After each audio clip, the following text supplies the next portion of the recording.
Sometimes sprouts are called microgreens and microgreens are called sprouts. There is a difference, and I just want to point them out. You could tell by looking at this picture, they certainly look different, and they are different in two different ways. One is the stage of a plant's life cycle that they are harvested and enjoyed and eaten, and the second is how they're grown. So a seed first becomes a sprout and then it becomes a microgreen. So really the first stage of the seed's life, or the plant's life, will be the sprouts. You could see here when you're growing sprouts or eating sprouts, you could see the seed, you could see the shoot and some roots. So it's going to be a little bit more crunchy. There aren't any stems and there aren't any leaves. This is really going to be in the first week of a plant's life.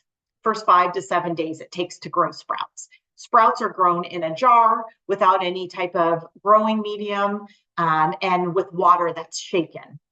Whereas with microgreens, you're going to be using a growing medium. This looks like coconut coir that these beautiful microgreens are growing on.